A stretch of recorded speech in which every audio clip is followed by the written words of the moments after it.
Okay, just another quick update.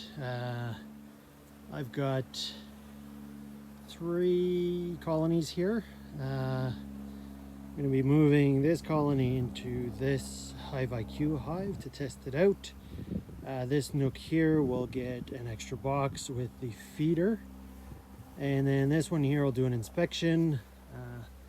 If I zoom into it, there's a decent it looks like orientation flight with some bees coming in with some pollen. We're still getting negative temperatures in the morning. Today's actually a really warm day for here. It's above 20 Celsius, which is kind of nice and warm. But I guess it's time to move this into that.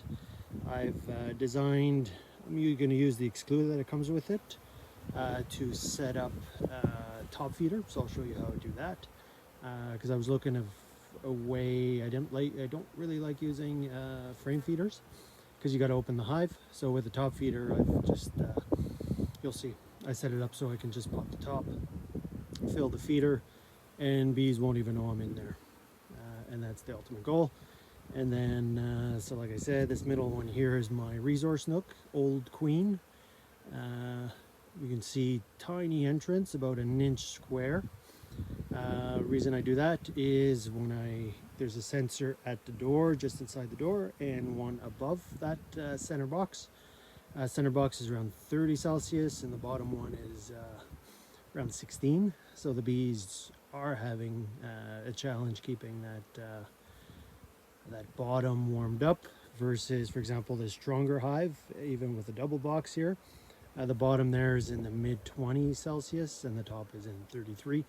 So it just shows how you do need to manage your entrance size in colder climates to help manage temperatures. And the other thing I've noticed is the bees, we had some rain a couple days ago, and the bees are bringing in a whitish pollen. First I thought it was willow, but I grabbed some pollen balls, and I just did a quick microscope check. So it's actually spruce pollen. It's kind of hazy right now. In my lungs, I usually don't have hay fever or spruce pollen fever, but I do feel it's quite heavy in the air now. So the spruces are producing pollen and the bees are collecting it. Is it good? I've read no. Probably the bees are still limited on what they can forage. Like for example, it was minus 3.5 this morning. So there's still some flowers holding off. They're waiting for a couple of above zero nights before they start going beyond just green growth, because a lot of these flowers are really sensitive to frost. There was frost this morning. So anyways, I'll start my inspection. One reason you tip your colony over is to have a look underneath. So you can see there's quite a few queen cells. I'll just have a look at those and then I'll check the bottom box for the same thing. Okay, so these cells are loaded, so I'll have to be extra vigilant.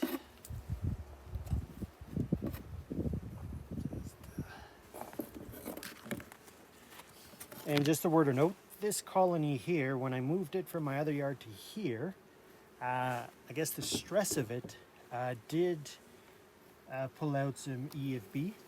Right now I've got 2 colonies in my other yard that have EFB. So I'm assuming it's in them because these nooks came from the same area, or same supplier, same year.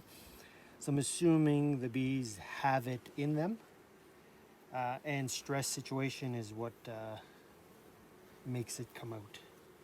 So more brood.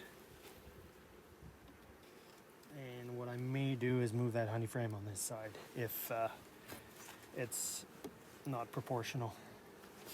And then I get into honey frames and pollen, which is beautiful, beautiful artwork. and a nice honey frame.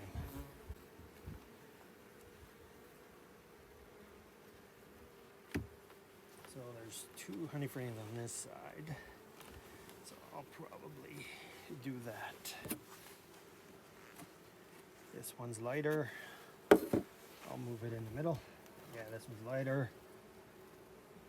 Looks like they're doing pollen on this, so I'll move that. There's a bee. I aborted some drone just to see if there's what the varroa looks like in it. Yeah, they just hiked it out. Okay.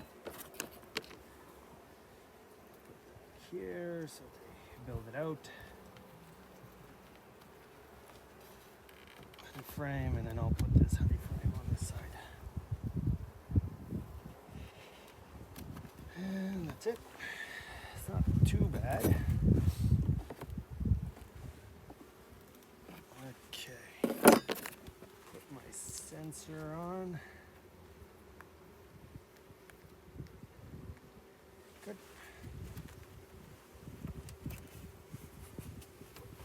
Feeder adapter back on. There's lots of propolis on it, so they're able to do a nice propolis lock. And my feeder, and I'll let them finish this.